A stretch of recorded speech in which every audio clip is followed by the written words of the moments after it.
Cuffs are off, man. Get right. Too many left in these leagues, but I ain't gonna leave. I'ma get right. Get right. Down to the bottom and scratch it for all the... Hey everybody, Adam Rank here. What's up everybody? It's Marcus Grant. This is AJ Dillon of the Green Bay Packers. I gotta give a shout out to y'all at Get Right Fantasy. If you are not subscribed, what are you waiting for? You want to lose your league? Our league. Check out the Get Right Fantasy Network. You got to get right with the Get Right Fantasy Network. And best of luck with your podcast. Appreciate the support. You're tuned in to watch my boys at Get Right Fantasy Network. Get you right. Enjoy the show. But I tune in every Friday. Strategies provided, I will lock in every way. So go and roll your sleeves up. Yeah, go roll your sleeves up. And I'm getting down, cause I roll my sleeves up. And I'm getting right, cause I roll my sleeves up. What up? What up? What up, world? We are back. I'm Anthony, aka Rasta, and this is Get Right Fantasy Network. I'm here with my boy Fish and Frank after this Monday Night Football game. Frank, week 2 is done. How you doing? How your team's hanging in there so far? Oh, man, I had a rough week, I got to admit. But in my main league, home league here, I'm doing well. Sitting pretty at 2-0 now with the highest point scored 2 weeks in a row. So I'm happy about that. But the rest of the way was rough. I even left some injured guys on the roster, you know, that whole thing. Too many leagues this year, unfortunately. Ooh. So.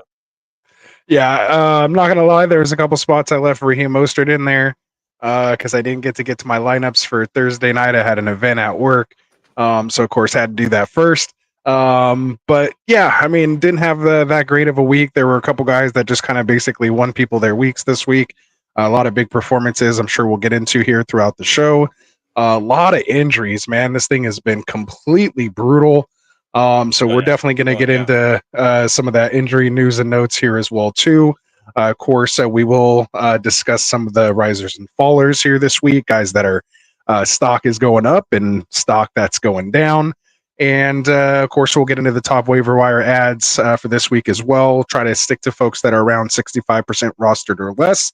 And then, of course, we'll take your questions. So if you have any questions, comments, let us know how you did this week. Drop them here in the chat, or if you're watching this later, let us know in the comment section. And we'll get back to you and interact with you there. Make sure you're hitting that like and subscribe button for us as well. And Frank, why don't you tell the folks that are new here, what our show schedule is here in season. But you didn't tell us how you did this week, though. How was your I was like 9-8, man. It wasn't a great week. Well, you know what sucks, though, is... Oh, no, not even that. I was worse then. I was like 9 and... What do I have? 19 leagues? So 9 and 10. That's bad. That's it? Yeah. But I was still going off the 17 leagues. League, man. Oh, yeah, and that was one of them. And I'm completely out of the 18 league, so I'm only in 18 leagues now moving forward. So... Well, there you go. At least you have that going for you, right? It's I knew I was done on Thursday night. Yeah, I knew I was done on Thursday when Josh Allen didn't do anything. Yeah. And, of course, you guys know I lost the bid. I mean, I'm glad I did. I mean, I could have spent $1,000 on Jonathan. I mean, Jonathan Taylor wasn't saving me, so, or Brian Robinson. So, there was nothing I could do. It's part of the 18 spot. You know, here's what we got. Unfortunately, I just wanted to mention that because it is. No, you got to rub it in, because I would talk shit if you were out. So I would do it too. You got to give it to me. But yeah, no, that's all good, man. Unfortunately, he does have to. He's the manager of the league, so he has to be. Yeah. Regardless, that's the worst part of it all. No, it's actually the best part because I'm the one who's going to be removing everyone's players from their teams all year. So at least I feel like I'm doing something. Right? Yeah, I'm like the Reaper for sure now. Nice. Well, I'm waiting to see what happens this week, especially with all the auction bids that are going to happen. Yeah, but if you are new to the show here, let's get you familiarized here. We're here on Monday nights, with Rasta here and myself. And we're doing the Overreaction Monday show, so we check everything out that we want to see during the Sunday's game and the Monday night game, and just kind of see just kind of overreact. Honestly, sometimes you would just got to wait, especially about some of these injuries and things like that. The guys actually played during the week. So we're going to recap some of the games, discuss definitely the top waiver wire ads for week 3. So let's we get that here a little bit later. Tuesdays, we're doing Tycoon is hosting the Fantasy Boardroom, 7 p.m. Pacific time here. Wednesday nights, we got Rasta and myself again. and we're doing the roster management and trade talk show. Also discussing buy, sell trades and hold targets. We're checking that out. And then on Thursdays at 4 p.m., we got Phil hosting the Extra Point, leading into the Thursday night football. And then Friday, Friday we got one show at 6 p.m., one show at 8 p.m. The 6 p.m. show's got Mike and Kendall doing the must start sit starts for players on that week, and then the second part of the show starts at 8 with Rasta and Phil, and they're doing again still more weekly sit starts and players on that. So yeah, that's basically our lineup here so far on Fridays. Saturday, we're bringing up coming soon is the Sweet Life with Cody McGoats, Jack and Cody actually here. Sunday mornings, Mike's always holding it down with the active, inactive, sit starts, Q&A, and the casual DFS lineups. So please remember to like, subscribe, check us out, get the notifications so that you're alerted because we got a weekly, whole week lineup here for you guys. So if you're missing one show, definitely come back. We're trying to add the timestamps for you. So in case you want to hear about something and you want to know about something, please check it out. But the description, links are in the description for some of our partners. Our partners here are, the Extra Point with the Tavern, the Fantasy Football Tavern, and the Boardroom. So all of them are down here, down below. So again, check out the timestamps, the chapters, and let's check it out. So what do we got new here for the channel there, Ant?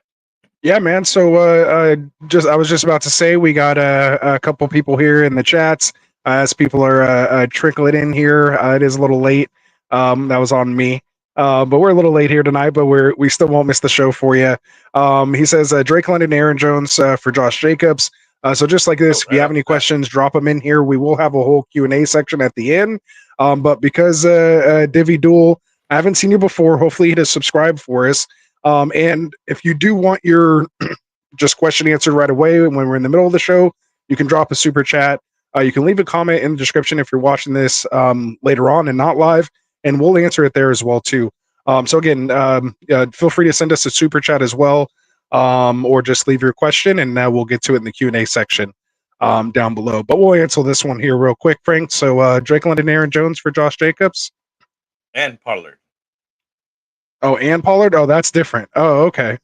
Yeah, he kind of had that, and then he added the and Pollard down here. I mean, if you had like CMC and you're like hurting and you don't have any other running backs, and maybe had CMC and like Pacheco or something like that, then yeah, I would take this. These are two guys, that I'm feeling good about their situations. Josh Jacobs and Tony Pollard, with the usage that he's getting there and how he looks in Tennessee, looks completely different. Looking more like that guy towards the second half of the season. So I wouldn't mind this, but I do like what I saw out of Drake London tonight in this game, obviously catching the game-winning touchdown. That offense starting to look a little better. So I think, again, you can't overreact one way or another. Obviously, it's part of what we do. But yeah, I mean, I don't hate it given the landscape of running back, which we'll get into here soon when we start talking about injuries. So what do you think, Frank? So does he mean he's getting Josh Jacobs and Pollard? Like, I don't know sure which side he's on. Yeah. So, I just answer it either way. Like, it shouldn't matter which way it goes. Like, I see what you're saying. Yeah. Yeah. But, I don't know. It's like in a vacuum. Is on the rise right now. I did like the game. Their offense is going to get better. Obviously, they had that terrible first game. Even they talked to Kirk Cousins right after the game. He's we're still not 100 like clicking 100%, but they were able to march that ball down the field like no problem on that last run. I haven't seen too much of Aaron Jones this year, but Josh Jacobs looks fire. Pollard looks like he's in good form this year. So I think it all depends on your needs. Do you need a running back situation because somebody else is hurt, or you got some situation where you need extra running backs? Then I'd take the Josh Jacob Pollard side. If you need the wide receiver, then I'd go with Drake London side. Yeah, you probably drafted Drake London as your wide receiver one, so it is hard to give that up. But again, if you had somebody else go down, he's trading London. So yeah, I mean, like I said, if you need the right receiver, I wouldn't mind keeping London. It's a very even trade, is what I think. Yeah. At the end of the day, I think your upsides are there with Drake London, Josh Jacobs, and your average Joes or Aaron Jones and Pollard with some upside. So that's good. good even trade. Nobody's getting up too much on the other person. It just depends on what their needs are. And I think if the other guy needs the running backs Yeah. more than you do, and you're trading away London, then you're needing the running back. So I think that you're coming up some. You'll be all right. For sure, for sure. So we have Ravens in Finish here it off. saying, So "What's up?" if I keep London, should I start him over JSN week 3? Yeah, I would start him over JSN. Yeah, you're still starting London over Jason. Although I really like Jason. And then we saw what we're what I was kind of talking about all offseason with Jason, and that offense that Ryan Grubb's trying to bring over there, using Jason in a couple different ways. We saw what happened, and this is kind of that progression maybe we're seeing with him maybe taking over instead of locking again. You can't overreact. It's one game. We want to see more of it, but at least we've seen it. Once you see it once, it can happen. So let's just keep on seeing it. So there we go. So keep dropping your questions in there. We see them rolling in. We will get to our live Q&A section again. If you want us to stop, you can. What we're doing, you can drop us a super chat. Again, if you can't stick with us through the whole show, you can just use the chapter. Come back, watch it later in the morning. If you guys are going to bed, just go to the live Q&A section, and you'll have your question answered there. So keep them dropping in there. Again, we will see them. Again, we don't want you guys thinking we're ignoring you. But let's get into the show, man. Yeah. So we have just a couple things here as far as I think I did the banners tonight. So let's see for our timestamps. Timestamp me up here, Frank. Oh, okay. I got you. You got it? Yeah. All right. So here we go. We'll talk news topics and injury updates. I'll just edit that part out. News topics and injury updates. Injuries week 2 were pretty brutal, like I was talking about at the top. We have a lot of the hip drop controversy kind of going on here. So that's just kind of interesting. What's your quick take on these hip drop tackles? We also obviously Joe Mixon, which we'll get into here in a second, was complaining, had something to say about it. Jamar Chase gets a costly flag. And it came out that that's what he was arguing about. He wasn't thinking pass interference or something like that. He was talking about a potential hip drop tackle. And of course, with him not getting signed, that's super important because he doesn't want to get his foot broken or high ankle sprain or something in a potential extension year. So what are your thoughts here quickly on the hip drop tackle? I think that the reason they came up with this rule and the situation to keep the players safe is important. I mean, this game is rough enough as it is. I think that sometimes it's kind of unavoidable. I don't think that people are doing it on purpose necessarily to even injure anybody. Same thing like with the horse collar that they did. But obviously, when Right. their statistics speak for themselves and the numbers don't lie when people are getting injured during this certain type of plays and this is happening. You know what I mean? That's why they don't want people taking hits to the head anymore, right? You know what I mean? Right. So obviously, this is another Keep the situation best where players on the field. yeah, this is another situation where it's like just detrimental for the gameplay. You know what I mean? So it is what it is. If you get penalized for it, and especially like you said, Joe Mixon just got injured because of it and everything else. So So put your money where your mouth is. yeah, you gotta keep Fine them. play clean, play to the rules that you have at the time, basically. There we It go. used to be different back in the day. Now this is your new set. So play to the Just rules. You adjust, got. right? Yeah, There it exactly. is. Just adjust. All right, so our other little news topic here, we have the Panthers. News came out today that they are benching their number 1 overall pick in Bryce Young, and are turning over to the veteran Andy Dalton starting this week. So they feel like Andy's going to give them the best chance to win. Casales is saying that, of course, Bryce is still our guy. Just maybe he needs to chill out, sit back, learn something from the Red Rifle. So it's Red Rifle time here in Carolina already after week 2.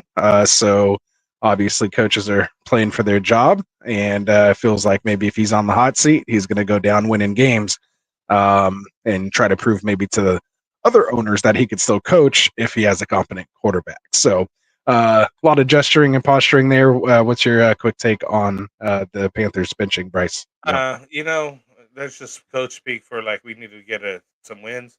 Because the team looks terrible. Bryce Young hasn't been doing well, and I think the experiment's over. I was even hoping that maybe he could bounce back this year, but obviously he couldn't. And some guys basically need that extra time, and I think most the quarterbacks do. You need to sit back and watch a veteran sometimes, and it helps learning Right. the plays, helps with just being around the NFL. You know everything. You know what I mean? Like everything that has to do with the the training, the coaching, the practices, the everything that's faster, the guys. And I think that helps the young players absorb it a little bit better. I mean, some guys do well, but it's just few and far between. You know what I mean? That do you know just come right in and kick butt like C.J. Stroud did or somebody. You know what I mean? And Mahomes maybe. There's everybody else. Look, they struggled. It's a learning curve here in the NFL. So I don't think that's a bad deal. Hopefully, he comes back, gets another opportunity, and does better. Yeah. All right, so we'll run through the carnage that happened here this weekend. Yes. We won't even talk about the guys that were out kind of previously. I may mention them here real quick, but let's just try to run through this quick as you can. Of course, you can feel free to stop me if you want, but I'm sure when we start talking waiver, a lot of this is going to get brought up again, and we'll probably still have that conversation. So we have Dolphins quarterback Tua Tagovailoa. Seems like a long time ago now, but on Thursday, suffering that concussion. Of course, he's in the concussion protocol, says he's doing better. He's in the building, taking it day by day. Came out over the weekend that he's not looking at retirement at all. So he expects to come back and play this season, or at least once he's medically cleared. So we'll keep an eye on that. We have Chiefs running back Isaiah Pacheco came out today. We saw him leaving the walking boot this weekend, but comes out he has a fractured fibula. Looks like he's expected to be placed on the IR, but it could miss even more time. They're expecting at least 6 to 8 weeks before he could potentially return towards the end of the season. So that's, like almost come playoff time. Maybe you'll get a couple games in there before you have to decide to put him in there or not. You have Cooper Kupp. He left in a walking boot as well, dealing with an ankle issue. They're saying Sean McVay came out and said he's going to be a potential IR candidate and will miss significant time. So Cooper Kupp, you'll be without him, obviously already with Puka Nacua there. So I'm sure we'll talk about that here. Yeah, they're just, and not to mention 3 linemen down. I mean, a couple defensive guys. I mean, it's just, they've been just suffering some brutal injuries. You hate to see it. We have 49ers wide receiver came out later today. I didn't even know this was kind of happening. But Deebo Samuel dealing with the calf strain, and they've already said he's missing a couple weeks. Like they're like there's no chance. Like he's already out a couple weeks, so they'll be without him. Eagles wide receiver AJ Brown, of course, did not play tonight in tonight's game. Came out right before kickoff that he's expected to miss multiple weeks as well, showing up with that hamstring injury on Friday's practice. So we'll definitely keep our eyes on that. A lot of just big names, man, going down. A lot of fantasy relevant guys. Yeah, next is Vikings wide receiver Justin Jefferson dealing with the quad contusion. At least the injuries are going to start getting a little easier now. I started kind of with the more brutal ones, but it says he's feeling pretty good, and they're saying he's day to day, but he's already come out and said he's playing. He just got basically like a Charlie horse, basically. So Texans running back, we talked about it. Joe Mixon dealing with that ankle injury after being potentially hip drop tackled. He did actually return to the game, if you guys remember, of course. Watching last night, so but they're not saying he's for sure playing this week. They're saying it's no clear timetable. They're going to evaluate him, but Mixon sounds like he wants to play, but they may sit him, and they're expected to do. Yeah, they're expected to do a lot. They have the firepower to be without Joe. Just play a little. Could be very exciting offense actually if they actually completely unleash it. So we'll see. Lions wide receiver Amon-Ra St. Brown, another first round guy. Luckily he's going to be fine. They're calling it a lower leg soft tissue injury. Campbell's being real kind of weird and fishy about it. They're saying he's okay. The only soft tissue thing I know that's in the lower leg is a calf, and we just seen all these other guys, Debo, CMC, they're out weeks with a lower leg injury. Yeah. So I don't know, or a strain or soft tissue. Like again, I don't know. Everything else below the knee is hard except for the calf. So it's either the calf or the hamstring or the quad. Like those are the only tissues on your lower legs. I mean, I'm not a physical therapist or anything, but it's still not what you want to hear out of a first round pick. So we'll see what happens. Again, they're saying he will be fine. Just again, still cautious. Bucks running back Rashad White left the game early, dealing with the groin injury. They're saying he should be good though. But again, you have Bucky Irving, just waiting in the weeds. Titans running back Tajay Spears left. They're considering him day to day, nothing serious, dealing with the ankle injury suffered in the Sunday's game. And then you had a little bit of serious issue with the Saints quarterback, tight end, running back, whatever you want to call him, Taysom Hill. dealing with the chest injury. He was actually taken to the hospital where he was evaluated and released and is doing good now. Flew back to New I'm not sure Orleans. how he got injured, but he just like showed up out of like, hey, I need to go to the No, hospital. he went like to the hospital. He left the game early, went Did straight he to have the a car hospital. accident or So something? When somebody hit him in practice, or what happened to that guy? no, I don't know. It was just it weird. was yeah, it hit him in the chest. Like maybe he just got a helmet to the chest or something crazy. Maybe thought it was a sternum or something. Yeah. Ribs, sometimes they'll call it ribs chest injury. Yeah, so I don't know, but they're saying he avoided anything real serious, maybe like a punctured lung or something like that. Could be the concern. Remember that happened to Brandon Marshall when he was playing with the Bears. So hopefully he'll be all right. You have Jags tight end who suffered a hamstring pregame. Didn't even know it even happened. They're saying he's considered day to day, but he'll probably be out at least another week if it happened late in the game. Doubt he gets any practice this week. And then you have Ferguson. They said he was real close to playing, but the expectation is for him to be back this week. So that's your injury news and notes. Right? Like, he should be back. Yeah. So he should be back. So all of that, try to leave off on some good news there, hopefully. So any comments to any of that? I mean, we'll probably get into some of it here, maybe. Honestly, and not to say that's good. I mean, but all injuries are bad. We don't want people to go down. But this helps, I think, a little bit there for Brandon Ayuk over there with the 49ers. I've been waiting for this guy to step up, and obviously he was holding out and didn't get enough practice or whatever. So maybe this pushes it forward that timetable a little bit more, because he's going to have to be targeted a little bit more while Debo's out, right? And Christian McCaffrey's out, so he was another pass catcher as well. So, but then again, that probably means they're going to be double teaming him. So who knows? Maybe get look at some WR2s over there in San Francisco, see what's going on. And then also wanted to mention, which is a little side note, because Jordan Mason on the interview, I mean, because he mentioned, oh, I knew on Friday, but McCaffrey didn't come out till game time decision basically or whatever. So he got them in trouble for not disclosing that he wasn't going to play at all. No, they didn't get in trouble at all. They didn't invest. That was like last week. We talked about that last week. Yeah, that wasn't this week. Well, I know they did a whole investigation and they didn't get fined or nothing. They found nothing wrong with anything. Good for them, man. I guess. Yeah. Don't be throwing those allegations out there. I thought it wasn't settled yet. No. But yeah, that's sort of Justin Jefferson. Good for that dude went out. I was watching that game as well. Ooh, that was kind of scary. He was limping around for a while. It did look more than just like like you're saying, a trolley horse or whatever. It looked a little bit more serious, and obviously that for that kind of guy, and he was having a decent game, so it was tough to see him go out. Yeah, he was destroying us. Well, yeah, that's what I'm saying. 97-yard touchdown. That's outrageous. Yeah, but I mean, you literally can only get like 3 ticks better than that. Imagine if he had finished the game, though. You know what I mean? Because he went out pretty, I think. Nah, it was over. But he still could have got more. My point. Yeah. I'm on Ross and Bound, another guy that I'm like really worried about. Like, wait, you know what I mean? Like you're saying, the soft tissue. Like, what's really going on over there? You know what I mean? I think they're trying. Hopefully, to it's nothing. I mean, hopefully, it's nothing. Hopefully, yeah. But I don't. I think they're just trying to play it down. So, yeah. Yeah. All right. Well, let's get into it, man. Let's talk some risers and fallers. So, week 2 risers and fallers, and then we'll get into our top waiver ads for the week, and then we'll get into your guys' questions. So we see the questions coming in. Make sure you leave them there. If you want us to get to your question right away, you can drop us a super chat. It doesn't have to be much, but just get our attention. Let us know, and we'll answer your question right away. If not, just leave it there in the chat. We will get to it in the live Q&A section. So you can always watch it back later, or hopefully just hang out with us until we get there. So Frank, let's talk some week 2, week 2 risers and fallers.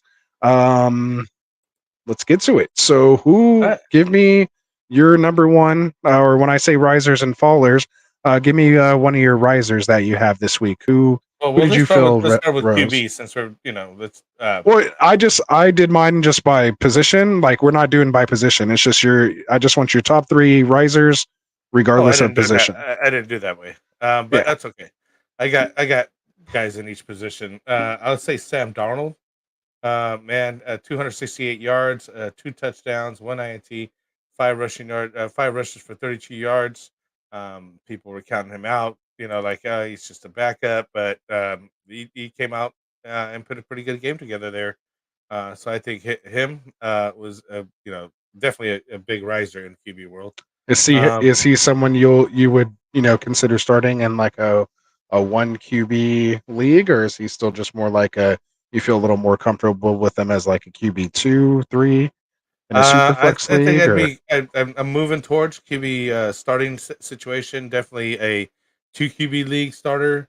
You know what I mean? Because if you had Jordan Love go down, for example, because we haven't had too many QBs go down as of yet. So, but bad play is definitely there. You know what I mean? right? Obviously, Tua, another guy that went down. So maybe after Mhm. last week with you know everybody, picking up some QBs after Love, and then there's even less now after Tua. You might want to start considering him, right? Yeah, and we'll get into that when we talk waivers. Yeah. Give me your next riser. Whose stock rose the most? Whose name do you feel is on the radar in fantasy football heading into week 3? Another guy is JMO.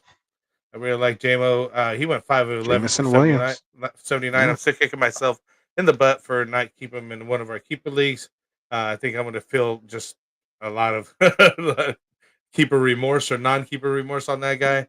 And I think he's another guy that just he's on the rise. If anything, I think this is his yeah. breakout season. Especially I don't think he'd trade for him or anything, and he's pretty well owned. But he's definitely earned his stock value. If anything, he's definitely where you got him at. He's getting more. You're getting more out of him. outproducing his ADP. Yep. Your expectations. I also like the fact, again, not like the fact that Amon-Ra St. Brown's hurt, but if he is hurt, that can mean JMO's stock, goes up.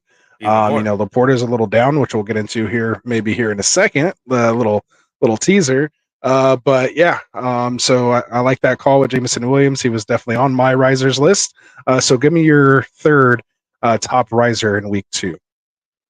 Uh, I'm just gonna take with an obvious guy is Marvin Harrison, who had like a dud first game, and he comes back for 88 for 130 and 2 touchdowns.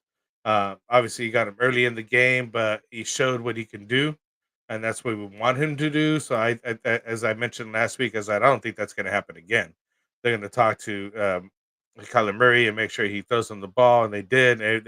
They connected. It's all good. I mean, obviously, Arizona was rolling, so it was a really good game for them. But I just feel like that that after that first week, people were really wondering, hey, this rookie really got it, and he shows what he can do, and he is a pro. So I For think it's sure. another riser there. I mean, obviously you paid for the stock on that guy because he was another number one draft pick that gave you a dud in week 1. So it was kind of rough. For sure. For sure. And yeah, no, I mean, I agree with that as well. So yeah, no, not a bad top 3. I'll give you my top 3 here. One guy I want to mention for sure. I think he's starting to become almost a weekly must start until we start to see different. Rashid Shaheed coming out with another big game here this week. I mean, just with the Saints, playing like crazy. I mean, he goes 4 for 96 yards with another touchdown. So back-to-back scoring games. Again, not high volume targets, but I think Derek Carr only threw the ball like 16 times. So if he got four targets and caught all 4 of them, and usually his average depth of target again for 96 yards, like he's running down the field. So if he's connecting that accurately and with a 25% target share in this offense, with Kamara still doing his thing, and again they did it against Washington, which we kind of were like, it's just Washington, it's one game. Then they come Yeah. back and did it against this Dallas defense, which I know probably gave you a little bit of Oh respect. yeah. Understanding they neutralized, and we thought Parsons was just going to eat with no ram check there. But they were able to pretty much nullify him. I didn't really hear his name get called too much during that game. So they were just, I think they've scored on like 9 straight possessions, like or something crazy like that, heading back into last game. The Saints are just a hot team right now. They're on a roll, 2-0. Rashid Shaheed, man, I think he's someone you should look to get. Or I'm maybe jumping a little ahead. But yeah, he's definitely Calm one down. of my he's one of my risers here. Forgot what segment we were in. So yeah, another one I want to point out. Man, it's all right. So I'm gonna go with Zay Flowers. I was thinking of going with a different like position, but me and these wide receivers, it was stuff I want to see. I think what we've seen, is clearly that he is going to be the almost Amon-Ra St. Brown, if you will, of this Baltimore offense. It was tough to see them not really be able to move the ball against this Raiders defense, which Spillane and a couple of these other guys, Mason Crosby was just kind of wrecking things. Like they have some players on the defensive side of the ball there with the Raiders. I'll give them that. So they kind of had Baltimore shook up. They're 0-2 right now. But I think what we've seen from a target perspective from Zay Flowers, again, coming from someone like Lamar, and the fact that he's always, because of Lamar's, elusiveness in a scramble drill, Zay Flowers can get behind the defense and be able to make a big play. I mean, I know we're going to be able to see some of those, but I love 10 targets last game, 11 targets this game, 6 catches, 7 catches. Some of them, aren't quite there. But again, this last game, 7 for 11 for 91 and a touchdown, 22.1 full PPR points. Out of this guy who's 5'9", 175, in this kind of, rushing offense with Derrick Henry and Lamar Jackson, getting that type of target share and, that type of attention. And they're finding ways to get him the ball. So I like what I see there in Zay Flowers. I put him in. I have him like as the third wide receiver, and I was like, I'm going to try him out. And he did very well this week, and I was happy. I was like, that's definitely for sure just started for you. Yeah. And I can't believe I'm doing this, but I'm going to say like almost 2. I honestly can't even believe what I'm about to say, but my biggest riser, man, for especially just for me personally, but also in the fantasy world, Brock Bowers, man. Brock MF and Bowers, man. I'm about to say 2 good things about the Raiders in one segment. Brock Bowers, man, coming off a 9 for 9 for 98 yards. We knew the Raiders aren't going to score touchdowns, right? So, but this dude right now is sitting at the tight end 2, I believe, overall, so far, without even scoring a touchdown at the tight end position. So to me, that's pretty impressive considering there's guys like Laporta and Kelsey and Andrews and all these other guys. This guy comes out. We heard about, his abilities, and Gardner Minshew is targeting in on him. So 6 for 8 last game for 58 yards. And then again, against this Baltimore defense, which we know is stingy, 9 for 9. And he gets Carolina next. So who knows what's going to happen there. So I stand corrected on Brock Bowers, man. So there you go, Joe. I stand corrected, man. At least I didn't say it with my Niners hat on, so no one can clip that. So there we go, man. So there you go, all you Raiders fans. I stand corrected, but I do at least have one share of them in a Dynasty league, so I'm kind of happy about that. They got somebody pretty good there in Brock Bowers. That's what we're saying here. There you go. So good job. So Brock Bowers, definitely one of my risers here this week. All right, so let's get into a couple fallers, and then we'll get it moving forward here. So give me one of your biggest fallers here of week 2, Frank. Whose stock just fell out the most for you this week? Well, we already talked about the aforementioned Bryce Young, right, with 84 yards. Let's not talk benching or injury. That's the other thing, is we're not trying to like involve obviously people who get hurt or. But he is a follower. Come on. I guess it was based on performance, but yes, Deshaun Watson, another guy. There you go. That's better. That's better. 22 of 36 for 186 yards, no touchdowns. He's still like QB9 though. I don't know what's going on with that. He's a follower as far as I'm concerned. I don't know if that guy's going to keep his job too much longer either. You know what I mean? For as much as they paid for him, they're kind of stuck with that guy. But I don't see 12. Yeah, exactly. And 6 point. Zamir White, another guy, 9 for 24, rushing 3 of 4 for 14 yards in receiving. I know you drafted him for more, higher, expected more from this guy. Not you, not me. Yeah, I didn't touch him. Yeah, he's not on my team. Some of you guys thought that's why I cut the line with the Raider love there. Exactly. Another really just down situation here is Christian Watson, man. Literally like no zero goosey. No targets whatsoever, no nothing, dude. And we had really high hopes for him, but this Jordan Love situation is not helping him. It's okay for the other guys so far. So, they actually got the win. I mean, they were putting it down. They're Green Bay. So, there's another guy that I was looking at. It's just fall. This 3. I mean, you need some more. I mean, because I'll No, give you like three's 3 good. tight ends. No, I'm like, yeah, we can go in. No, hey, so all right, so since you started there, I'll start there. All right. So my biggest fallers this week, I'm just gonna say the top 5 drafted tight ends. I'm gonna just lump them all basically in one, Go with except for that. McBride. Let's just take McBride out and put Pitts right in there since he didn't really do too much tonight. I don't think. I can't remember. I think I heard his name called like once or twice. Once or twice. Which hopefully Mike won. I think he had like $100 if Pitts caught like 2 or 3 balls or something like that. That might have been real close. Look that up for me real quick. What was the stat line? But yeah, so I'm going to say my risers are the top 5 tight ends, man. To me, Laporta, just more, kind of heading that field. To see, him not really getting the target share, interestingly enough, is the weirdest thing to me. Just his usage, obviously real weird with Amon-Ra St. Brown, the first week. Looks like Joe's saying here 2 for 20. Is that what it was? So, I mean, it's just, yeah, for Pitts, 2 for 20. Pitts, so 3 receptions, 4 targets, 20 yards. Oh, okay. So he got a third one in there. So Mike, it sounds like Mike won. Oh, so that's good.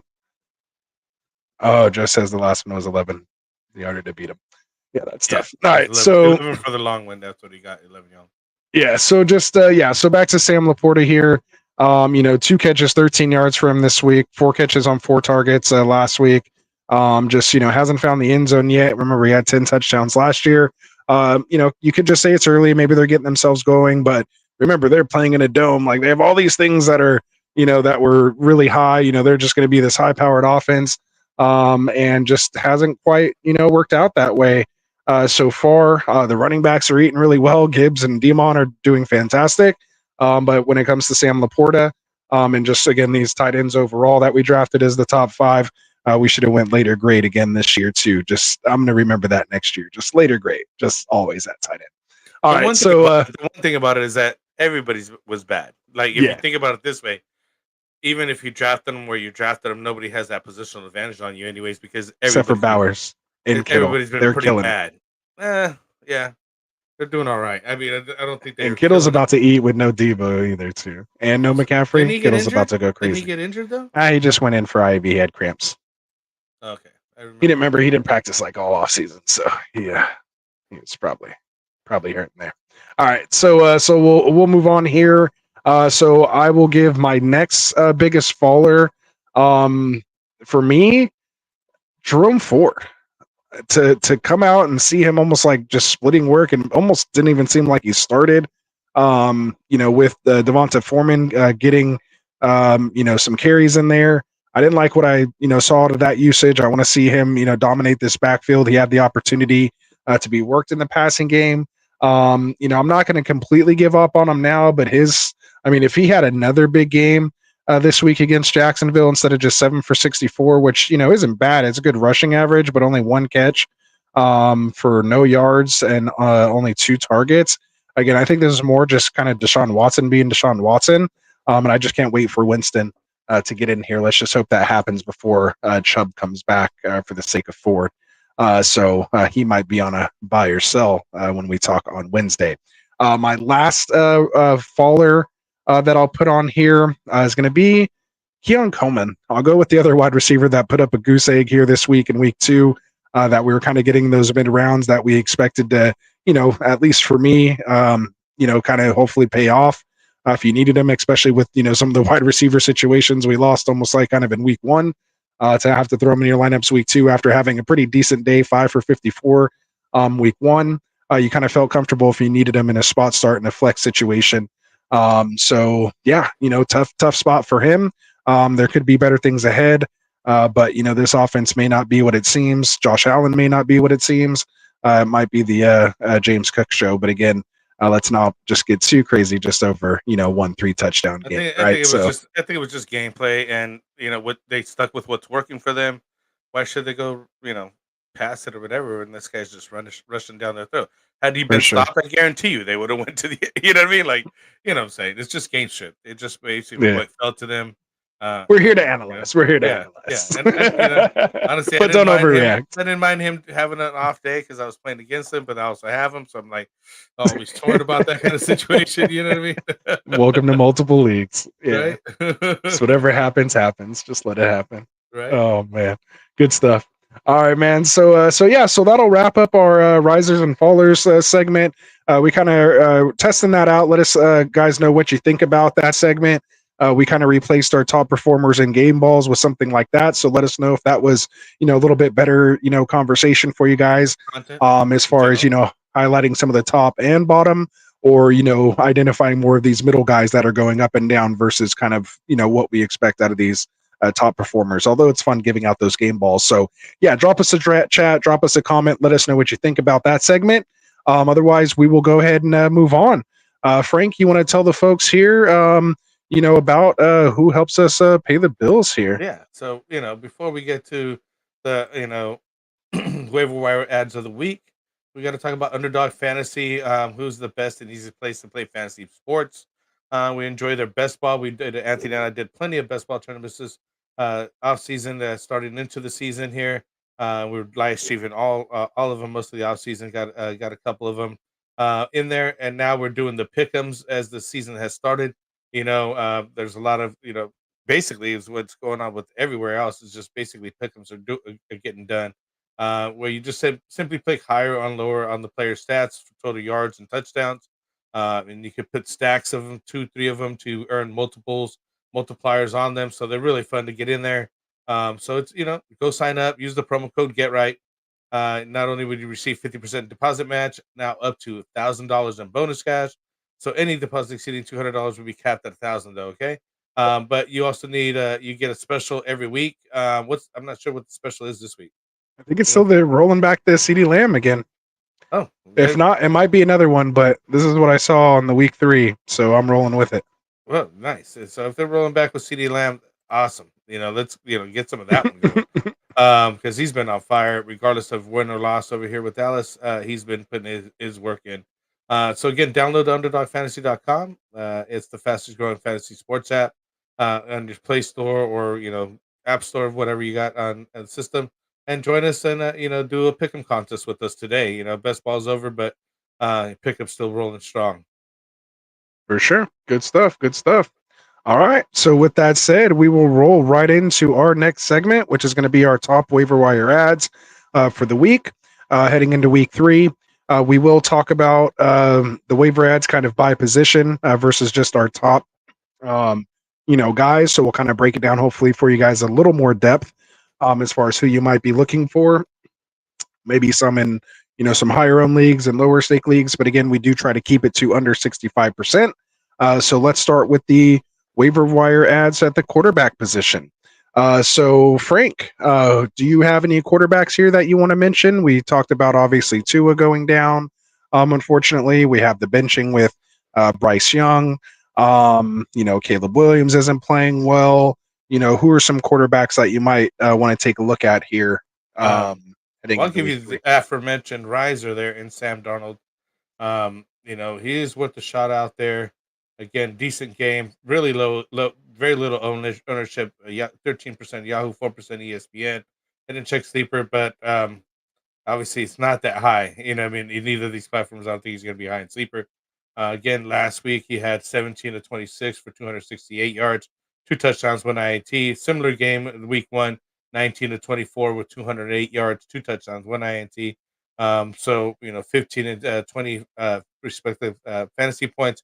Looking to face Houston next, and then Green Bay, and then the Jets, which has a rough game there against the Jets. But Houston and Green Bay is doable, and he's been looking good. If you need somebody with Jordan Love and or Tua going down. Some of these guys are available out there in your leagues, and it depends on how deep and how many backups people keep and things like that in your league that you may have some guys available or literally nobody, right? Yep. And there you go. So another name I'm going to go with here is for one of my top quarterback ads is the QB2 overall in fantasy so far right now, owned in only 21% of leagues on Sleeper, Mr. Derek Carr. And do I say high-powered Saints offense. Never thought I'd say such words in such succession. Ooh, that's like a little tongue twister. Notice how I kind of slowed down and took my time there. I didn't want to have a blooper that someone could cut on me. But yeah, man, Derek Carr, again, 21% owned. Just, again, not having a ton of attempts, but very efficient. 11 completions on only 16 attempts for 243 yards. Again, a lot of big plays to Shaheed. Alvin Kamara doing a lot of things after the catch. 2 touchdowns. Did have a pick this last game. But the game before, 19 completions on 23 attempts for 200 yards and 3 touchdowns. 27.3 and 6 point per passing touchdown leagues in week 1, 25.82 in week 2. So he's playing well, and I mean, as long as he's healthy, we've seen him produce high numbers with guys like Adams and support. Guys like Darren Waller back when he was a real thing before he went to the Giants and got hurt and all that stuff. So he's been able to put these fantasy players in position. So something to keep your eye on, and definitely some faith for you Olave owners, myself included, out there. So who else you got at quarterback that you want to mention? I'll take a look at Geno Smith, another guy who's low percentage, 34%. Yahoo, 13%. ESPN went for 33 of 44, 327 yards and a touchdown. They drew 18 and 17 points respectively, basically 18 and 18 the last 2 weeks here against Denver and New England, looking to match up against Miami, Detroit, and the Giants. Then he finally has a rough matchup with San Francisco. So three pretty decent games coming up. Definitely worth taking a look at over there. Again, another guy with low ownership percentage, good value going forward. And so I definitely take a look at Geno Smith. There you go. And I would say those 3, maybe Sam Darnold's kind of maybe the lowest one out of those 3. But those 2 guys are guys that you might even be considering in 1 quarterback leagues right now. Absolutely. And 2 quarterback leagues. And definitely if you lost, Love or Tua, someone like Carr, Geno, or even like you said, Darnold would be good, targets to go after. For those that are in maybe deeper super flex leagues, or even some dynasty leagues with deeper benches, these 2 guys might actually be out there. Andy Dalton, obviously coming in for Bryce Young, like you mentioned earlier, only 9% owned on Sleeper. You may or may have the numbers for me there on Yahoo and ESPN. And then also Skylar Thompson, the backup Tutu Tagovailoa. We expect him to miss multiple weeks. So with the bye weeks, coming up here soon, weeks 5 and 6, guys like Jalen Hurts and, a couple guys like that with those week 5, I think Jared Goff, a couple of these guys have some bye weeks coming up. So these are guys in those super flex leagues, especially if you're like me and only drafted 2 and you're like, oh, okay, what's going to happen? These are the guys you were hoping to be available come that time that you didn't have to waste draft capital on. Throw a little fab at them and see if you can add them to your lineups. For those folks, literally 0 on ESPN, 0 on Yahoo. I think the only reason the Sleeper has people on there is because they have Dynasty. Dynasty stuff. Exactly. Yeah. So there you go. So basically he's out there. Anywhere. There's your deeper waiver ads for you guys. See, we're trying to help even you guys out that are in these crazy leagues. And of course, if you did have to rank it, Frank, like as far as how much fab you're spending on someone like Derek Carr, it's kind of hard at a quarterback position, but just tell me in a range of, you're going to empty it out, you're going to be careful, or just kind of throw something. You don't have to be too specific. 15% max, 15 to 17 max. Geno around 10 or 11. Yeah, I was thinking 12 maybe. Yeah. And Darnold, maybe 5 to 8. Not even. Oh, well, it's different though, because if you're going after those guys and it's those deeper leagues, those are those leagues you might have to actually pay 20%. Yeah. Especially if you're missing a quarterback, you might have people that just want to buy the quarterback because they know they might be able to turn around and trade him to you. And we'll get into that on Wednesday. Just to block it. Or just for roster management. Like, no, I'm playing him next week. You're not starting the quarterback next week. Exactly. So there could be some gamesmanship like that out there. So that's why I love doing Fab Bigs. It makes it fun. Seeing what's happened. So any other quarterbacks you kind of want to mention? You had one good. I noticed this week. I'll mention him for you. Actually, Justin Fields. He was your one of your top ads last week.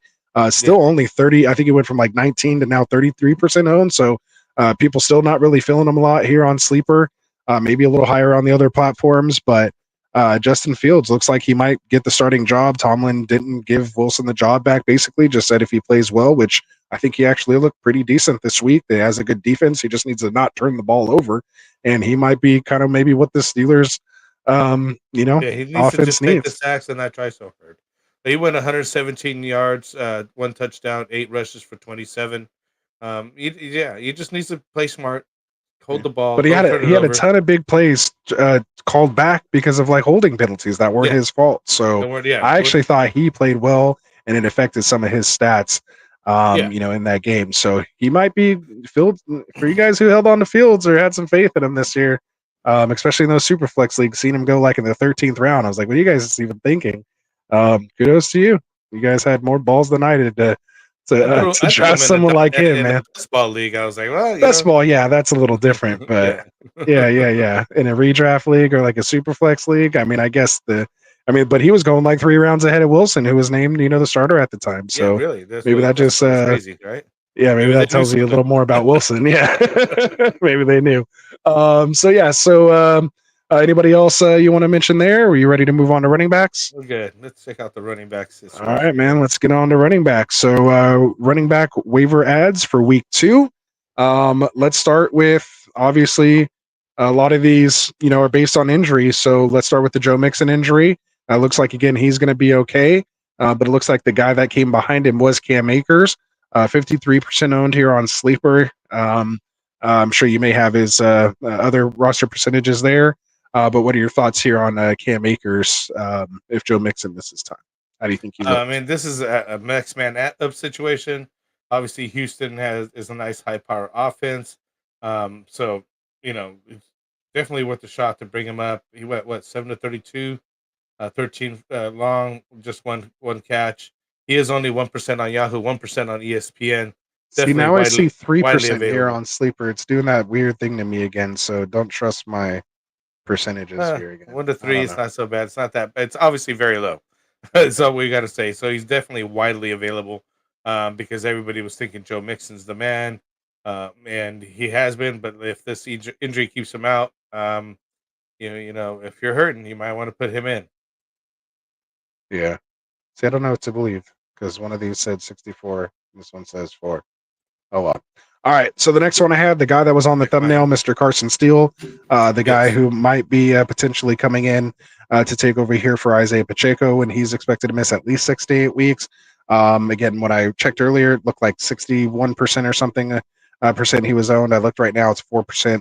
Frank, maybe you can help me out on the other platforms, maybe a little more realistic idea. Says 4%. Yeah, exactly. Let's see what it says over here. Yeah, so more like 4% on that side. So that's probably what it is here on this side too. Probably around that for Sleeper. Obviously, maybe a little more because of Dynasty, but yeah. So the only problem with him is, again, he might be like a Peyton Hillis, type guy. He might be, again, what did he run? Like a 4.7 or something like that. He was actually even slower than Tyler Algier. So he's probably not going to break any big long runs. But he might be able to score some touchdowns if they get close. Did have that bad fumble, so we don't know how that may affect it. But obviously they still trust him enough. They said they were going to keep it in house. However, they did later on in the day came out that they might be open to reunion with Kareem Hunt, and I think he's going to make a visit. So, and for Kareem Hunt, just real quick before I throw it over to you, Frank, Kareem Hunt is technically still a free agent, so he's not on waivers. So go check your league right now. You can add Kareem Hunt and not even have to wait for waivers to clear. So check that out. Depending on your settings, might be able to take advantage there. So who else you got? I do have him in a Dynasty league, and I've been waiting around, see what happens. You know what I mean? Like I didn't have a reason to drop him, so I was like, I'll just hold on to him. He could be my drop guy later on. Carson Steele is about 3% Yahoo, 2% ESPN. I think we're gonna have to figure out who the get man is, or there's gonna be split carries with him and Samaje Perine. I think P Ryan might get the upper hand, being more of a vet, and it seemed like he was getting more gameplay during even when Pacheco was there. P Ryan's 4% Yahoo, 3% ESPN, and what is he 4% sleeper? So right there, very low ownership. I'm sorry, 8% on sleeper for P Ryan. So still very low. He's widely available.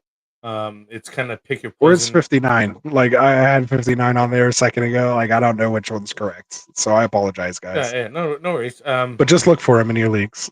Doesn't I matter mean, what the percentage is. Just look for the guy. who do you think is going to be the guy though? That's the question. Is it going to be P Ryan Right. or I think P-Run at Steele? least keeps like the third down role. Let's just see who's going to get those early down work and the goal line touches more importantly. But I think I could easily see it being kind of like P-Ryan working in between the 20s, so to speak, and in third down and passing situations because I think he's the better pass blocker and he knows what to do there. And he's more of a threat, I think, in the passing game. And then, if they do get close, I mean, they have a ton of options with Andy Reid, but Steele could just come in there and kind of vulture some touchdowns. I Maybe think not a that's lot what of ton of happened. I yards, think but that's well yeah, said because Steele seems like you're saying slower, but he's a bigger, bulkier running back. When I seen him have one or two plays, I was like, "Ooh, this guy looks yeah, pretty good." way too many But it's just not enough. You know what I mean? Like, there's not enough touches. So let's see what happens when he actually gets some work. Maybe go with the younger hand. for sure, Depends for on sure. depends on what your needs are, right? Too as well. I mean, sometimes you don't even have to go after these guys. They're Hmm. not going to totally benefit your team, and especially if they're Yeah, crapshoot as to who's going to get the work, right? yeah, and I mean a lot of the times, I mean the last real relevant, back out of out of here's why we're all excited about Pacheco was Kareem Hunt. Interestingly enough. We've always been so excited about this position in this offense, but no one's really been able to do anything. I think I heard a stat earlier that I don't think any Kansas City Chiefs running back has rushed for over like 600 yards. I don't think, like since Scream Hunt or something like that in the last couple of years. So Yeah, it's been tough. So again, and last thing to consider is it could be CEH. He's on the PUP yeah, he's still injured. NFI list. Dealing with that PTSD. Obviously, thoughts go out with him on that. But if he does come back, maybe he's the one who takes kind of that role. Maybe it's a split between him and P Ryan, because of course he's more athletically, I would say, gifted, or at least shown those statistics over Steele. But again, who knows where his head's at when it comes to that. So again, a lot of moving parts. I wouldn't dump a lot of fab on these guys. Maybe just take a shot on which one you think is the best, depending on what you need for your team and what your settings are. Obviously, if you're in maybe half or non PPR, maybe you lean more towards Steele. If you're in a full PPR league, maybe your potential target's P Ryan. Either way, this injury to Pacheco to me means we might see 5,000 passing yard Mahomes now, which I would love to see, and get them out of this just run and play defense type offense. Maybe And hit a big play here and there. fired up, man. Get him to Yeah, just get him going again. So yeah, so there we go. I mentioned Devonta Foreman earlier as well too. So just another name to keep an eye out with him starting to get worked in behind Ford. Again, just a name to kind of keep an eye on. We see again. We're going to go back to all the questions in the chat. If you guys do have questions, drop them here in the chat or leave a comment for us if you're watching this later. If you want us to stop what we're doing and get to your super chat or get to your chat right away, you can drop us a super chat. If not, we will answer as many as we can when we get done here with the waiver ads. So with that said, Frank, any other running backs? Are you ready to move on to wide receivers? No, we're good on the running backs. I don't know about the last one about CEH. I know that he's got that PTSD. I just don't think he's coming back right then for this whole Yeah. situation. I think that adds even more stress for somebody who's dealing with something like that. You know what I mean? Like, it's all a mental game. Yeah, at you this never point know. for him. But hopefully he comes back. It would be good because then he would be the guy to pick up. Definitely, if he's the one that's going to be able to play, I would definitely go get CEH over the other two aforementioned guys. For sure. All right, so let's get into the waiver wire ads at the wide receiver position here, heading into week 3. I'm going to go with the guy I talked about earlier, Rashid Shaheed. Now, I don't know if this is the right right percentage, but I showed him, I believe, at 56% owned earlier, but I will look at it now. Shaheed. Oops, that's Shakir. Rashid Shaheed. Oh, it's 56. It matched for once. Wow. All Okay. right. All right. So there we go. Yahoo, 45% ESPN. All right. So fits all the metrics under 65% in all platforms. This guy should be 80%, 90% owned by next week. He needs to be there. Again, they get to play Carolina again. They're going to play the Eagles, which seem to be giving up points to the wide receiver position. Looks like some good matchups, that they have. Rashid Shaheed, until further notice, man, get him on your team if you can. Seems to be out there. If you're hurting at wide receiver with Debo going down, with Puka and Cup and all these guys going down, maybe Amon-Ra banged up, Jamar Chase not doing anything, Rashid Shaheed could be your answer there. Could be this year's league winner if the Saints offense continues to play this way. These are the guys that you kind of take a stab at early. Maybe, dark horse that you didn't think was going to come out there. These are how they always worked. Remember, we thought the Rams offense was going to be one of the worst offenses in the league last year. They have a guy named Kyron and Puka come out and be league winners, top 5, top 10 at their position. So maybe this is Shaheed's time. So go take a look. I'll state my case there. Who do you got for wide receiver? He's like my number one right now. Is your kind of number feeling one Shaheed? right here? Yeah, kind of feeling Shaheed here in week 2. It may not age well, but I'm feeling him right now. Let's say Alec Pierce here. He's had a pretty good 2 weeks here. Michael Pittman seems to be on the way down right now. He had 7 catches for 52 yards. Pierce has put up some pretty decent numbers, and that's not too many guys are out there, honestly, for wide receivers. A lot of the guys were already basically taken. Even this guy, he's at 20% Yahoo, 0% ESPN. Last game, he ended up with 5 for 7, 56 yards and a touchdown. He did start the week 1 with 3 for 3, 125 yards and a touchdown. So he's putting up some decent touchdowns and numbers and targets now that increased over the last week there. So I think Richardson likes him better a little bit. I don't know. We don't know what's going on over there, but I know the Pittman I had drafted higher for him and everything else. So and here's Alex Pierce just kind of stealing the show, and also getting some looks from Adonai Mitchell over there as well. So all those guys, these 2 guys are eating into Michael Pittman, but I like Alex Pierce. There you go. Yeah, and of course he was on the thumbnail for us here as well. So good call on that. I'll take this as the next one. I'll take the Rams potential wide receivers. Again, just mentioned Puka and Cup both being out. So you could take a look at Demarcus Robinson. He doesn't quite meet our threshold here. I believe he is owned in more because of last week. He was kind of, I think, took him out of our range. But you could take a look at these other guys now with Cup out, Ty Johnson and Tutu Atwell. I believe they're like in the 60s, low 60s and like 30s for Atwell. So again, we don't know who it's going to be. If you can throw a little bit of fab at these guys to see which one, maybe you could stash and see which one comes to light. But for me, I think Robinson is the real one to own. He looked to take that role once kind of Cooper Kupp went down. Robinson, yeah, I'd agree with that. And who we got? Lastly? Yeah, he's 56% rostered, it looks like, Robinson. So I guess he is in there. So I'll just take all 3 of them then. So who else you got? Well, we got the last guy here on the list is Jalen Tolbert. Let's take a look at him.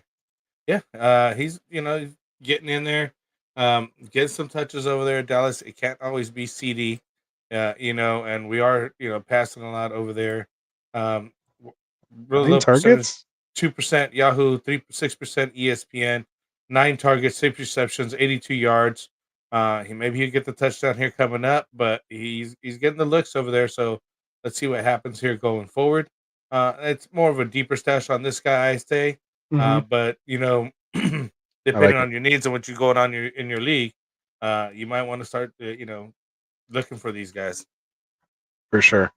And yeah, I like that as a stash. A good call. You know, one thing I do like to chase is targets because you have to earn targets, and that means you're either getting open or you were designed into a play. But yeah, to have 9 targets is what you kind of want to see from a younger player. You know, and maybe they're trying to do that to open up CD a little more. You got to show, you know, you can't throw it to him 300 times. You know, Yeah. you got to be able to throw it to somebody else. So somebody else can be a little bit of a threat. This could be your guy. So you never know. Part of a high-powered offense, we've seen Dak get off to slow starts in the past and then just come blazing back and be on an MVP, you know, type level once he gets a little fire lit under him. And the rubber starts to hit the road, so to speak, and that pressure starts spitting on him. Some people are just better under pressure, I guess. When you're in the hot seat, maybe he just performs at his best in that situation. So we'll see what happens. You I know, think maybe this, he's this just game started. he Their just hot signed streak. his They're check. like, hold Maybe on. he was just kind of like, all right, maybe he's ready to kick it in gear now. You know, maybe he just partied a little too hard. You know, I think it was the whole. I think it was the whole team as everybody, dude. Because even Parsons was talking after the game, and he had like a show where he was like everybody equally was not doing their best, playing their best. You know what I mean, and so on. Yeah. So I think it was a team loss, and sometimes that happens. You can't win them all, anyways. They weren't planning to go undefeated, so sometimes you go. got to. Sometimes it's good to take that early, you know, hit to snap you up, slap you up, wake you up, and realize, hey, you gotta come out and win every one of these. These guys ain't gonna give you a gimme, right? Yeah, definitely not in the NFL. It You doesn't gotta win even matter everything. what team it is, even if it's the lowest Ask team on the Baltimore. football. Ask Don't Baltimore if yeah, winning games in the NFL is easy. exactly. Don't look any team over, man, because those guys are they're hungry too, man. They don't want Yeah. to lose. They get paid too. All right, so good stuff there. One other honorable mention I have is Jalen Naylor. Obviously, with Addison out, if it does tend to linger a little bit, he did get 3 catches for 54 yards. That's 13 and a half yards per target. He did score the touchdown, 3 for 4, and played 93% of the snaps. With Addison out, that's what I like to see as well. We're chasing targets. We're chasing. You got to be on the field, right? Being on the field equals targets, equals touches, equals touchdowns, right, Frank? Yeah. So that's just back from like our second show ever we did. Yeah, sometimes it's as simple as that.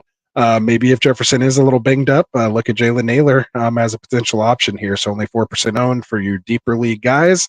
Maybe you guillotine guys. Maybe this is someone you can throw into your lineups and get a little production. 14.4 PPR points this week. So there we go. All right, so let's get into tight ends here really Did quick. we mention Quentin Johnson? Yeah, I think he was outside of my range, but since I maybe it wasn't correct, let me check his roster percentage. Yeah, see, now I only see it at 16%. 7% Yahoo, 4% Okay. ESPN. Earlier it showed him at like 80 something percent or something, so I was like, oh, I can't put him on there. I think it was like 82%. I was like, really, that many people have QJ still? Just hold on to him. Yeah, exactly, but right? yeah, so yeah, Quentin Johnston, good call, Frank. Go ahead. Yeah, Quentin Johnston. 5 for 6, 51 yards, 2 touchdowns. I'm not falling for it, but go ahead. Sorry. He said, I'm not falling for it. No. Somebody's got to catch the ball. We said that at the beginning of the year. We were hoping it's going to be Josh Palmer, but he hasn't come through. So I'm waiting on that guy. He 2 Lad's touchdowns. still developing. Yeah, Lad McConkey's still, trying to, be somebody over there. But Quentin Johnston's been there before. He's got a couple years under his belt. First round pick. He has the pedigree. Yeah, so let's see what happens with them. Late Another guy bloomer. that I liked tonight's game, Darnell Mooney. Mooney. Tell him about him, Frank. Tell him about Mooney. Yeah, I'm telling you, opposite over here of Drake London. Had a really nice night tonight. 3 of 7 targets, 88 yards in the TD, and it was looking like he was getting targeted again. The 3 receptions, targets is what you're looking for because eventually they'll become the touches and the catches and get the touchdowns for him. So I like that he was involved over there in Atlanta. Kirk looks a lot better. He's only 15% on Yahoo, 63% on ESPN. I'm 31 on Sleeper. 31 Possibly. on Sleeper. So, suspectedly in Sleeper. Allegedly, yeah. Allegedly on Sleeper. So somebody who's out there, I think he's worth a shot, man. I like what I've seen. I like that they had a get right game, and things are looking better over there. So I like that. I like when you do that, Frank. Slip that in there like that. That's well done. It, right? Well done. Well done. Well done. All right. So you ready to talk a couple quick tight ends here, man? And let's get to some questions. These people are dying in the chat. Yeah. Oh, yeah, Get your no, questions. We're about to hit that Q&A section right after this, guys. Start putting them in there because Absolutely. I'm far back.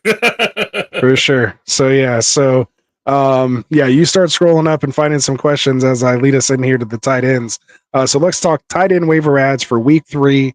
One of the guys I have to mention here, Eric Hall and Mike Gesicki. One of these guys, Mike Gesicki, had a big night or afternoon, coming off a 9-target, 7-catch game. Didn't really do anything the week before. My percentages are probably wrong. Let's see. So I show him as 10% rostered here on Sleeper. And, again, 7 for 9 for 91 yards, with no T. Higgins. T might be coming back, so you never know. He also played only 47% of the snaps, which is why I wanted to bring up Eric Hall, because he looked good out there as well, too. Let me see. He didn't have the quite the stat line that Gesicki had, but he had 4 catches on 4 targets for 32 yards.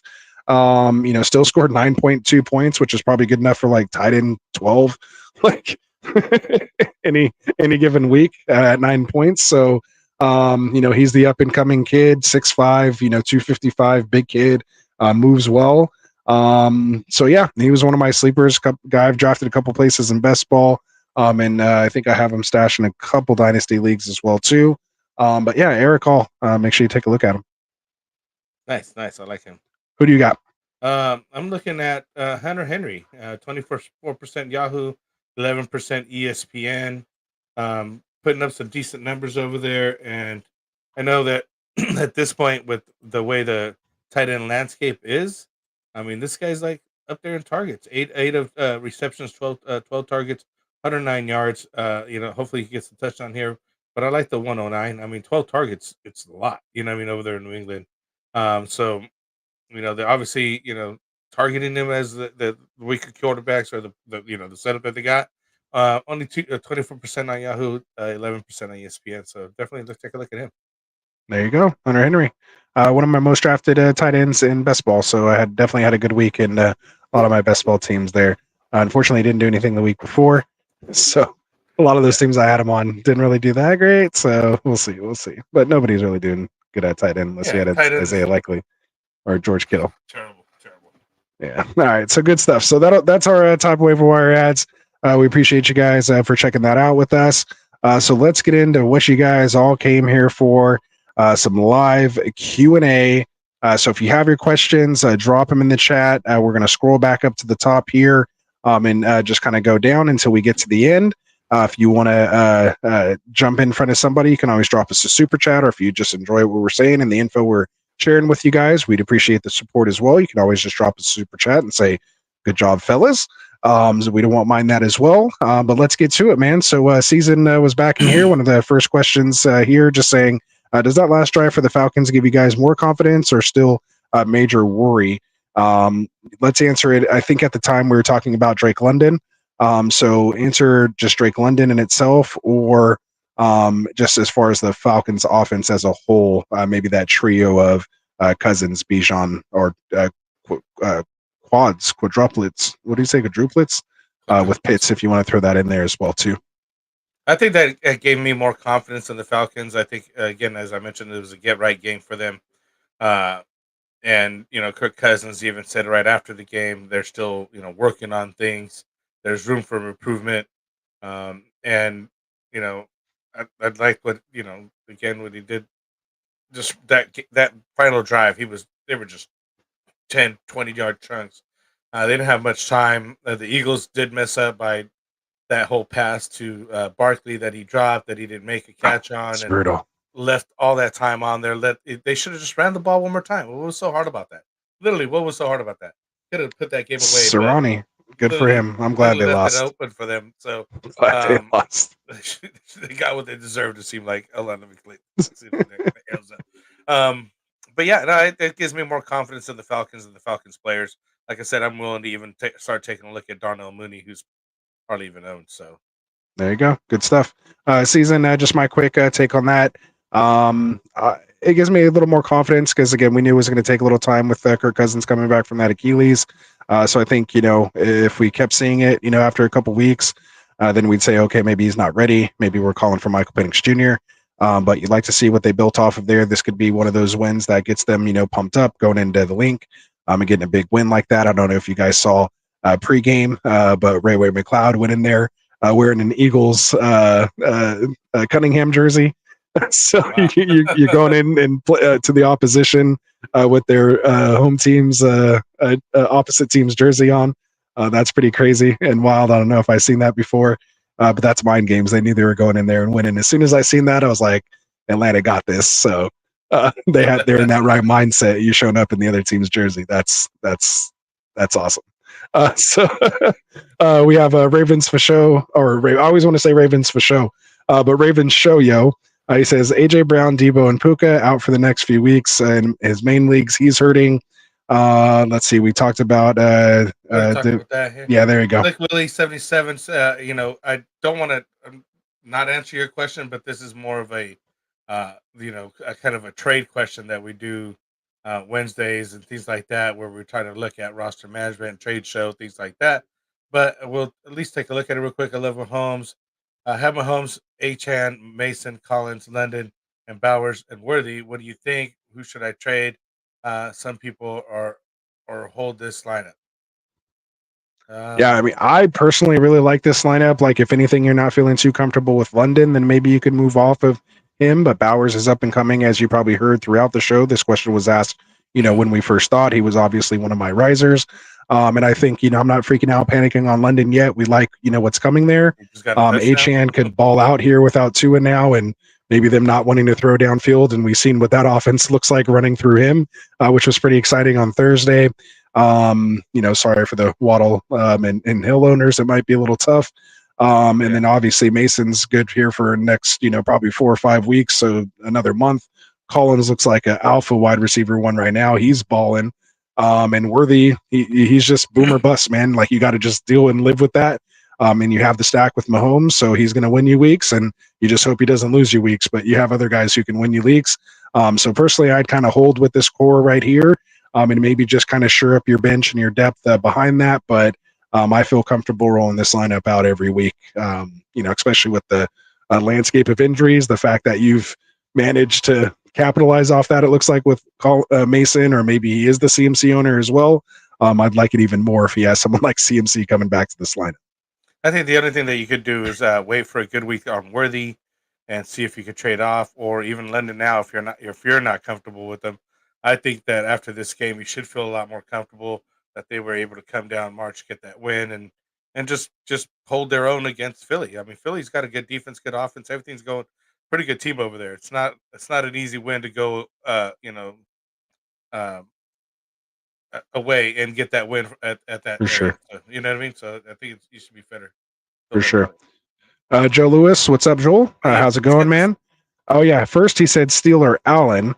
We didn't get a chance to talk about Allen, and I wanted to mention because I think I even like Keenan Allen.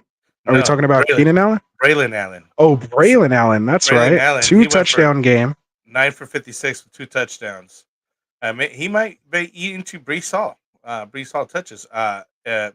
So I don't know who you thinking you're going to take, Steele or Allen. At this point, I might like Allen over Steele. Tell you the truth. Yeah, I mean, if we're talking like who, I'm the only difference right now that makes him even closer is the fact that Pacheco is out for like 6 to 8 weeks. So that's why maybe you lean on Steele. But like, as we talked about throughout the show, again, this was asked before we got into the show, when we talked about all the running backs and how did we not have Allen in here? I forgot. I had it in my I had him too. And just like, I don't know how we made it through. But yeah, so we appreciate you, Joel. Like, we should throw you a subscribe for bringing this up and making sure we talk about him. But yeah, man, I mean, I think he's just a clear handcuff. He's one of these guys like Mason, where if Brees were to go down, which he was banged up, and one of the times he scored a touchdown, he was on the exercise bike on the sideline, getting looked at. Nothing came out. No injury designation, anything that I saw or heard. And he came back in, but. He's a beast, man. He rumbles. He looks like he's an NFL running back, man. I like what I've seen in the touches he's had so far.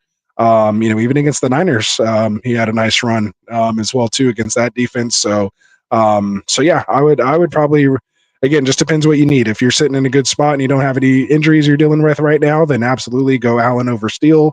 If you are, needing a running back for like this week, you might have to roll the dice with Steele. I don't know what you can rely on Allen. He's not going to score 2 touchdowns every week. Yeah, I don't think he's going to score 2 touchdowns. I just think they might start splitting some carries over there. Maybe, you know what I mean? I Yeah. think they might want to keep Brees Hall a little fresh, a little healthier, so on and so forth. Right. To get him for the end. You can't have 100% of the touches, right? Like that No, just he's not can't getting happen. 100. Yeah, that's not getting 100. So, but if he gets 30 to 40, Percent, 35 yeah. percent of the touches, that's not bad. 25, 30. I'm not sure what's, again, we're still trying to figure out if it's going to be Steele, somebody else over there, G-Ryan, B-Ryan, CH, or Kareem Hunt. Kareem Hunt. There's a whole bunch of guys going to be happening. It's Allen if Brees goes down. Yeah, It's just he's not down. Exactly. And please don't go down. We don't need Brees to go down. We don't need that. There's already too much. Yeah, we've already dealt with enough. It's just week 2. All right, so let's get to a second question here.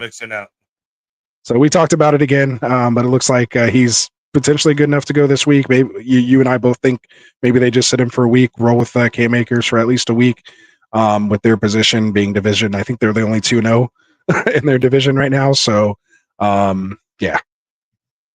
All in one show. He says trade Chase for Bijan and Pollard. So you trade if it's Chase Brown, then yes. No, I assume it's Jamar Chase for Bijan and Pollard. Are you taking this deal? And he's 0-2, and these running backs. This is Pacheco, Jacobs, Ford, Mostert are my running backs.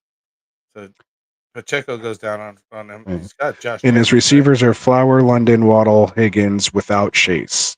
So the fact that maybe Higgins is coming back could potentially help you here. If London plays good, I like Flowers right now. I don't know if he's a wide receiver 1. I would like it more if Tua wasn't hurt right now. I think that really does hurt Waddle more. I think Hill's a little safer than Waddle.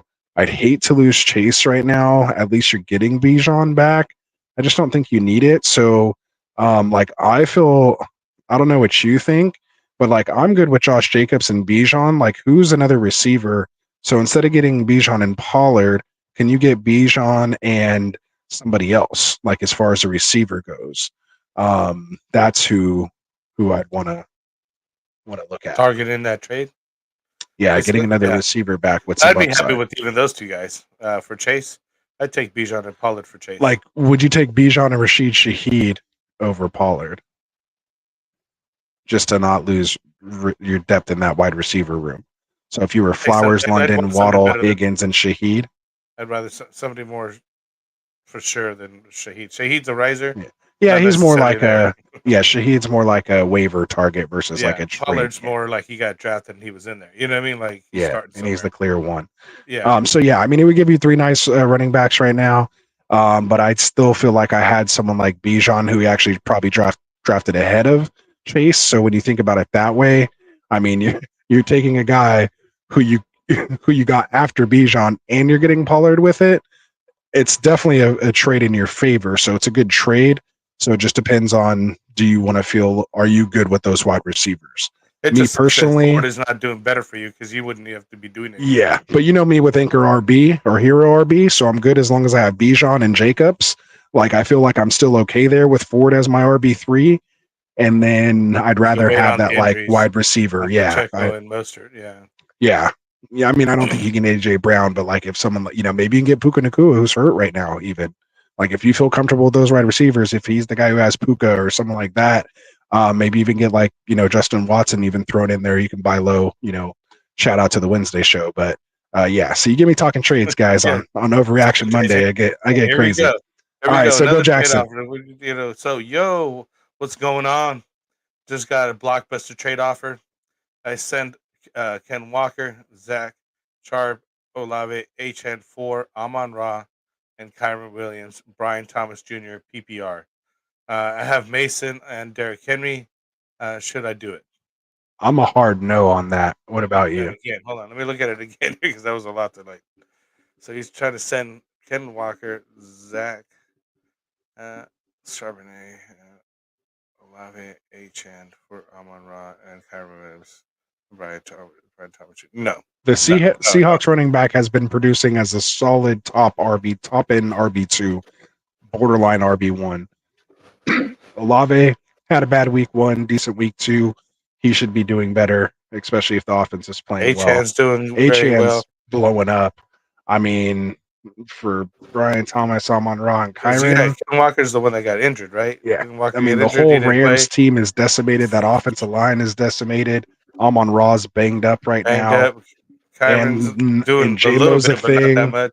Yeah, and J-Mo's a thing. Yeah, I like Brian Thomas, but that's still no. It's a no. I think you're missing a piece. Like, you need another piece in there too. Like, you're giving way, way too much. So either like take some off your side. Like, if you could trade Ken Walker, or I'm sorry, if you could trade Olave and Achane for Amon-Ra, Kyron Williams, and Brian Thomas, then I would do something like that. At this point, now we need to see the whole league, just the whole team, just to see what your needs are or why you're trying to off on these guys. Because I would not be doing that. Like, you know what I mean? Like, I'm like, what's the end point for that? For sure. Or give Mason, because CMC will probably come back, and when he comes back, like, he's going to be a league winner. So, I mean, he was drafted at the 101 for a reason. He's not going to be talented once he's healthy. Like, that talent's still there. Plus, he's not going to have 6 or 8 weeks of touches on him so far. So he's going to be fresh for the stretch run. I remember 2 years ago when he first got to San Francisco and he finally came back, played a game or 2 or whatever. He ended up to like 40, 45, and then he got injured again, though. Remember? You had him. you traded for him. He's been fine ever since. Yeah. Well, you traded for him that year. I'm not sure if it was San Francisco or not, but you traded for an injured CMC and only got a few games out of him. Oh, yeah, but that was when he was still in Carolina. Okay. Yeah, that's what I'm trying to say. Anyway, we'll move on. Yeah. Like when he plays, he's going to get you 25 or more. It's just, is he going to play? All right. Let's see. So I think they were all kind of talking about that. What's our next question? 2K plays says, or it doesn't say. Laporta. What was it again? Go ahead. I'll go back to the other one. Powers in for Laporta. Because Sam's not doing too good. Oh, okay. Yeah. So I'll get to his question. He said, "What are we thinking about Demarcus Robinson?" We kind of talked about that during the show. I think he's the wide receiver 1 until further notice. Let's just hope the targets, follow him and he can have that type of production. But again, he's an older wide receiver. He's been in the league for a while, but he knows this offense. And let's see what he can do. He's definitely going to have the opportunity. So if you need a shot on somebody, the only downside is that so many injuries over there in the Rams, like you were talking about the O-line and everybody else. Right. So yeah, he's like de facto number 1 with Kupp and Puka out. But what's the production going to be like anyways now? You know what I mean? Like their whole team is in injury situation, period. You know what I mean? For sure. Let's see. Here's Trey asking. Yeah. Oh, we were on the same one. Go ahead. I got number 1 waiver. Should I go for Bucky? Depends on who else is, out there and what your needs are. But with Rashad dealing with the groin injury, it could flare up at any time. And he's already a better rusher, I think, than Rashad White. And if he gets the full opportunity, there's really nobody behind Bucky after that. So, again, depends on who else is there. Like, I like Shaheed. I like some of these other guys maybe a little more. But I would take Bucky over any Kansas City guy. Yeah. I'm not sure. I thought he had a decent game first game. This second game, he went 7 attempts for 22 yards, 3.1 yard average. Who else? I mean, he was one of our ads last week. Did we even talk about him here this week? Yeah, we didn't even talk about him this week. Yeah. So I mean, I guess he's still only 41% owned. So I just kind of assumed everybody kind of still owned him already. Who else is out there? And what are your needs? You know what I mean? Like, let's check it out. For sure. So let us know, Trey, if you're still here. We'd be happy to talk you through that. George is asking, do I pick up JSN, Shaheed, Braylon Allen, or Carson Steele? He has his whole squad here. So it looks like he has Murray, Barkley, Gibbs, Moore. I assume that's DJ Moore, Jalen Waddle, Kittle. With his flexes, Mason. His bench is Trey Benson, Quorum, Brian Robinson. Let's go, my guy, Javonte Irving, Brian Thomas Jr., A.D. Mitchell, and Zay Flowers. Let's go. You're probably going to be starting Zay Flowers. I would honestly so yes, I would. pick up one of those guys. I would pick up in this situation. Of course, I'm going to kind of stay on point. It's really close to me between JSN and Shahid. Does he have any conflicting players where he's not doubled up if he takes these guys? No, so he can pretty much take any of these guys openly without any double ups. Yeah, so I don't know, Frank. What are you between on this one? This one's tough for me between Jason and Shahid. Well, I know Waddle's going to have some issues, and that's why you're leaning for wide receiver. He's looking good with Barkley and Gibbs, and obviously Flex and Mason. Brian. I feel like his running backs are solid. His running backs is good. The wide receivers is what he needs. Going to need some help on. So yeah, JSN or Shahid. I need to see more JSN, and Shahid's and that offense over there in New Orleans is like beaten like no other. Like you still have the volume though. He's only getting 4 catches. Yeah. I still Jackson just came off what, like 12 targets, wasn't it? They only got 4 catches because they were running so well. They're not always. That's what I mean. He just had 16 targets, bro. Like 12 catches on 16 targets. Who's that? JSN? Yes. That's a lot. So, but like Shahid's like a big play guy, But yeah, I mean, 12 catches for 16 and 117, and that was also with DK Metcalf going over 100 and scoring a 56-yard touchdown and was missed on another potential 40-plus yard touchdown as well too. I just like what this Seattle passing offense is going to do, especially with Ken Walker a little banged up. Like maybe they tend to air it out a little more. They get Miami coming up. They get Detroit, they get the Giants, they get San Francisco, they get Atlanta, Buffalo, and then the Rams, and then a bye week. So, like, you're going to have to throw in all those games. Like, I don't know. I like what I've seen. 83% snap share, up from 79% last year. I think I talked myself into JSN over Shahid even. Yeah. So, I mean, he's 81% rostered. Why he didn't come up as a waiver target, but like this is a guy who needs to be owned. If he's out there, he should be on a roster. Yeah, so if you're able to pick him up, pick up JSN first. Yeah, and who am I? If we have to drop one, I don't know. Does the Barkley job affect him moving forward? Confidence? No, not at all. As far as Barkley's confidence, no. Checkmate. Now we'll take trade questions. It's just we'll probably be able to give you a better answer on Wednesday. But I mean, we'll still take it because you're here. As long as you throw us a subscribe, man. And always we'll take any question if it's a super chat. That's for sure. We won't even say, "Oh, ask this better on Wednesday." So there's always that option.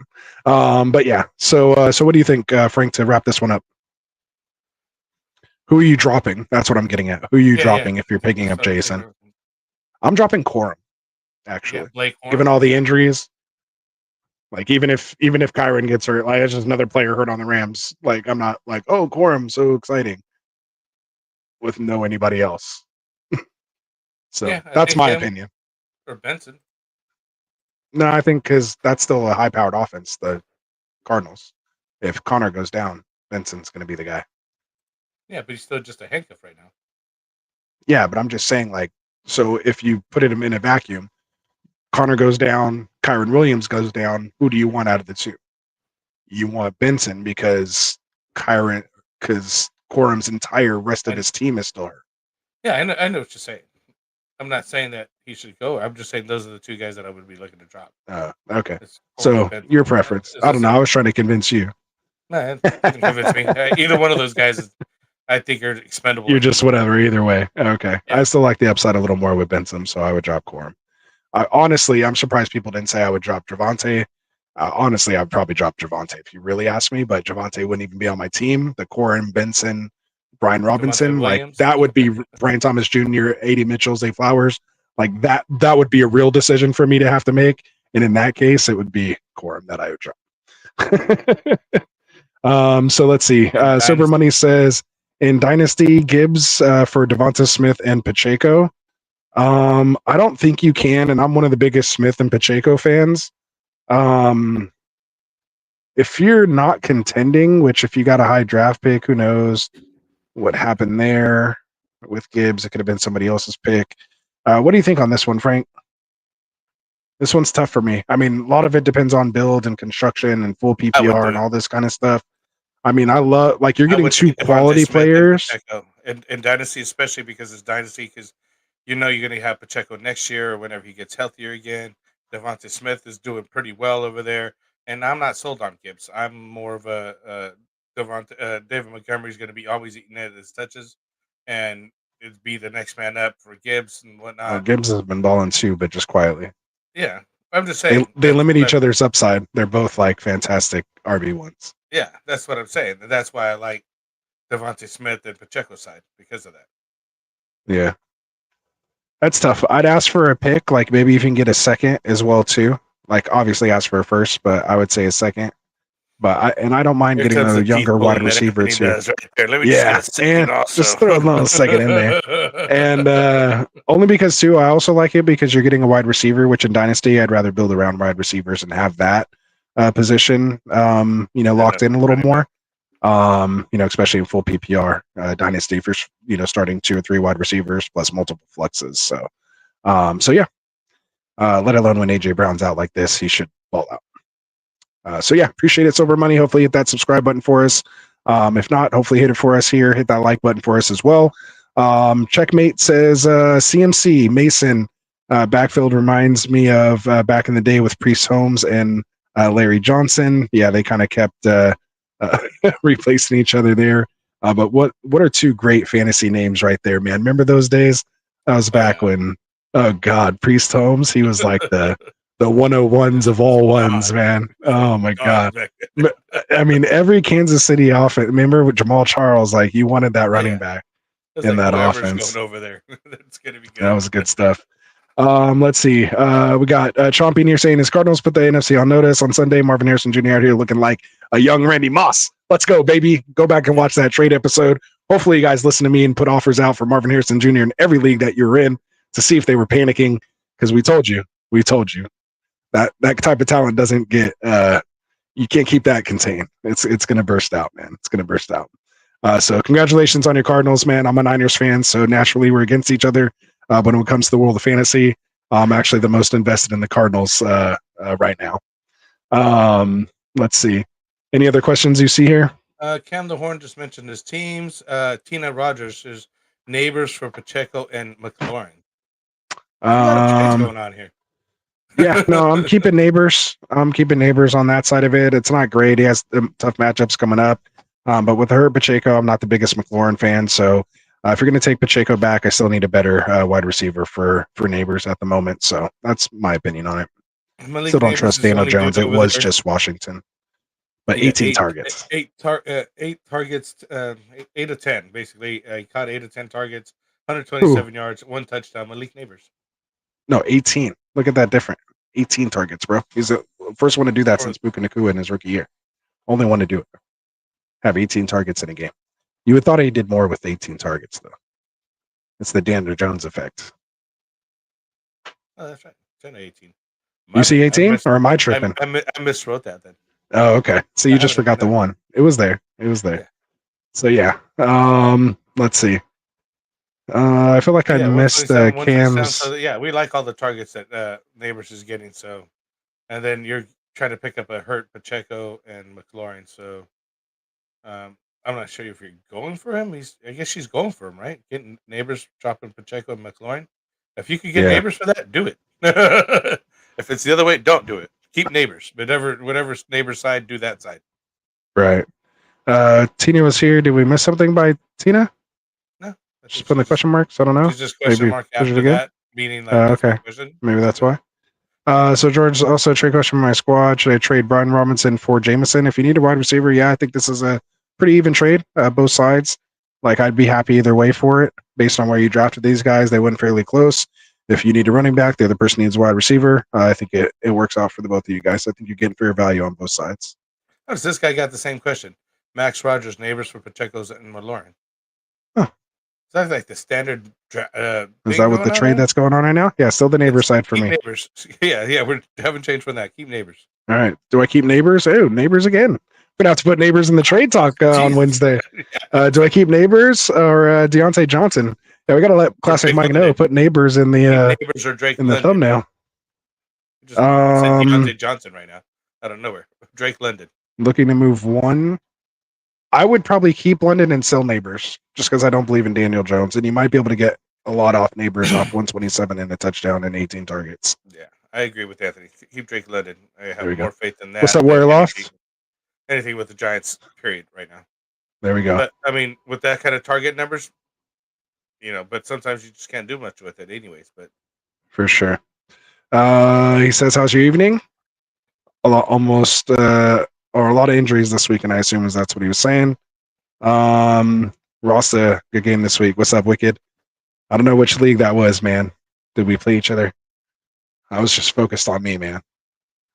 I'm sure we did. I think we're in the Guillotine League. I don't know. Oh no, I think it was the Got Left League. It's one of those leagues. Too many leagues. But I'm going through them. I'll be going through them soon here. See who I lost to and see what's going on. So let's see. What is your project on or projection on steals or steal? We kind of talked about it if you want to go back to the running back situation, but just real quickly, we think he might be more like the plotter, maybe the goal line guy, short yardage. P. Ryan's more your PPR target. I think it's kind of just in summary, right? What we said about steal. Yeah. Yeah, it's probably not going to break away a lot. And with the offense that they have, they probably don't really need to go through the running back. They can just put it on Mahomes and let him just start picking offenses apart. See, he's even sad, just sadly. He just traded Neighbors for DJ Moore last week. Yeah, that's a tough trade because Caleb looks almost just as bad as Daniel Jones right now, unfortunately. Yeah. he was an honorable mention on one of my followers this week. Kirko Chain's just warming up. Yep, there he goes. We're almost done here. Go ahead. Andre says, "Who's a receiver you guys think I could realistically get with a Rashad White and Neighbors package?" Oh, so now he's. Well, I'm gonna always tell you try for someone like Jamar Chase, right? That's like a total buy low type candidate. See if you can capitalize on that, especially if the other guy has maybe a little bit of running back issues. Maybe just lost Pacheco for 6 to 8 weeks. Maybe he could deal with Rashad in a little groin situation and might say, 18 targets is more than Jamar Chase has had, even if they are coming from Daniel Jones. But I would start with Chase and kind of just work my way down with AJ Brown, who's hurt right now, missing multiple weeks. Like just start kind of from there and, just kind of work your way down the list. I would stay away from Pacheco, though. I'd stay away from Puka and Cup right now. But those other two I would definitely go for. What about you, Frank? Who else are you trying to target with that type of package? Shoot, I'd try to target like a Chris Godwin. Ooh, that's a good name. Yeah, I think that's where you're kind of reach for. I don't think you're going to be able to get like the Nico. I would actually rather prefer Evans. But I would maybe settle for Godwin. I don't think you can get Evans. I think you can settle for Godwin's. I might even go for Brandon Ayuk, especially now with this whole Debo being down and everything that's going on over there. Hold on 1 second. I'm dying. Give me a second. You're good. So let me see. Other wide receivers that you could potentially take a look at. Maybe you can get someone like Rashee Rice with that type of package. I doubt it. You're probably not getting Marvin Harrison Jr. with it. You probably could have got it last week if you'd made that offer. Maybe you could buy low on Amon-Ra St. Brown if that owner is kind of freaking out right now. I would do something like that. Again, AJ Brown. Maybe you can go after Garrett Wilson, and maybe even get a little something more on top of Garrett Wilson, even in return. And I'd say that's kind of about it. Other than that, like, would you take someone like Olave or like Drake London? Like, would you take guys like that over Neighbors? Like, they were going basically like the same round. They're around the same place, so. Yeah, I think I would just stick with Neighbors and just try to rely off that volume, especially in full PPR. Yeah, that's going to help in full PPR because you're going to get he's getting so peppered. That's about it. I hope that's a good enough list for you there, Andre. Hopefully that was enough to hit that subscribe button for us here. We got Nino back in here saying, but would you trade Devonta for Rashee Rice? Yeah, give me Rashee Rice. Yes, get Rashee Rice. Although I do have to stand a little bit corrected on Adams. He had a good week, but granted, he was saved by a touchdown like right at the end and some weird miracle comeback that they somehow pulled off. If not, he wouldn't have had like 110 and a touchdown. So you can kind of come at me, but I'm still not buying it. Brock Bowers, I'm buying into that. not buying Devontae still. So do you think Dalton will have any fantasy impact, or is Carolina just a lost cause at this point? I think Andy Dalton helps out Deontay Johnson a little bit more, as well as Adam Thielen. I think that's going to help them two out a little bit. But other than that, I mean, maybe like in super flex leagues, just to give you a guy, if you're trying to get by until Love or someone gets back. But honestly, I think there's probably a handful of, like, if you drafted heavy wide receiver and like a hero RB build in a super flex, you might be able to throw. Like, would you rather play Andy Dalton or like Brian Thomas Jr. in your super flex? Brian Thomas Jr. Right? So like that's what I'm saying. Like there's a certain level of guy that I would almost probably play ahead of time until I like see it. Like if Andy starts putting up 25-point games, then okay, then you could throw him in there. But if you just ask me next week, Brian Thomas Jr. or Andy Dalton in my super flex, I'm probably gonna roll Brian Thomas Jr. for the first week and see what happens. So that's just me. We said appreciate the advice, the real fantasy goats, man. So we appreciate that, man. Not too bad. We last time I think we went 1:38, not too much longer here. I got to a lot of questions from you guys. We really appreciate it.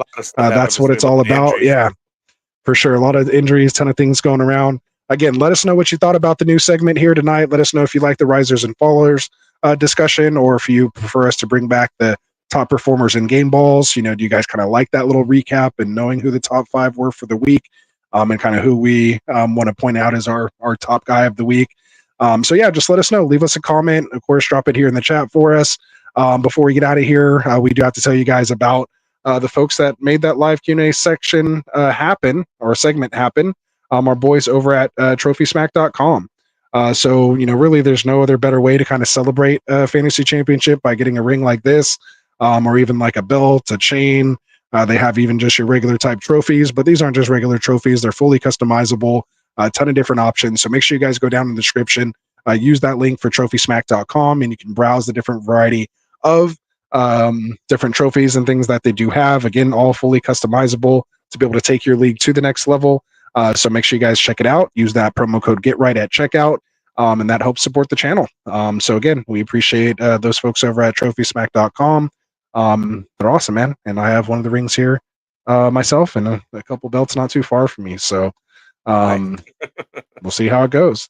All right, man. So other than that, you want to tell them about our folks, or their affiliate channels here, and so boy Tycoon coming on tomorrow night and all that? You guys at Fantasy Tavern over here, as Anthony just mentioned. Tycoon's in here as well with the Fantasy Boardroom coming in tomorrow.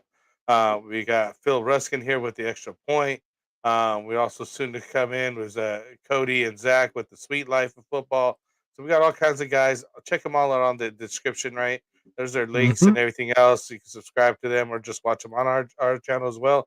So support our other partners that we have here that are putting out content for you guys literally almost daily here.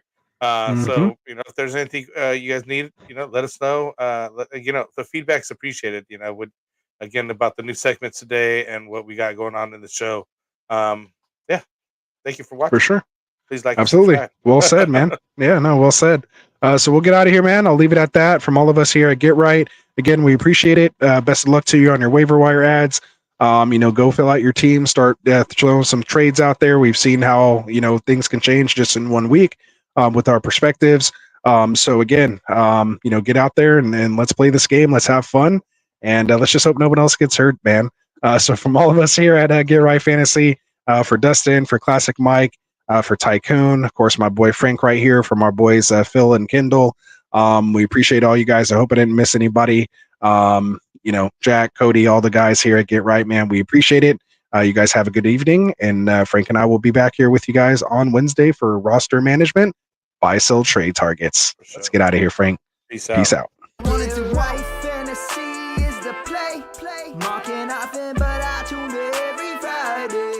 Strategies provided, I will lock in every way. So go